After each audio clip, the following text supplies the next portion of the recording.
मोर बापा माने माँ मैंने ध्यान देवे नदी बढ़ी गला आउ जगन्नाथ एपटू आसी पाइले राजमाता जगन्नाथ को न देखी न खाई न पी सुखी सुखी मरिया को पड़ले जगन्नाथ संभाली पारे आसिक दर्शन देले कहले राजमाता सदामणि देवी ये देखे मत दर्शन करे जा अन्न जल स्पर्श करू सदामणि देवी से खाली चुंबक छुआऊँच सदामणि देवी से कहले भगवान को कहले प्रभु आज सीना मु दर्शन करदेली मोरी भलिया हजार हजार भक्त आपण को दर्शन न करी मरीजे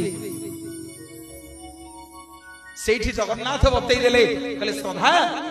काली तो राज्य रे घोषणा करे जेते भक्त अछंती समस्ते सरधारे समुद्र रु मुठे मुठे बाली आनिकरी ए मालिनी नदी की पोतीबो गोटिए टंका खर्च करिवनी राजकोषरु जदि राजकोषरु गोटिए टंका खर्च करिवो ताले मालिनी नदी पोती हबनी मोर माँ माने बापा माने राति पाइला श्रीक्षेत्र जेते भक्त आसिले राज्य रे घोषणा कराला सबु भक्त माने समुद्र रु मुठे मुठे बाली आनिकरी मालिनी नदी की पोती देले जा ना हला सरधा वाली बोलिए जगतर नाथ जगन्नाथ भगवान की हाथ रे मुठा मुठा सरधा वाली ठाकुरे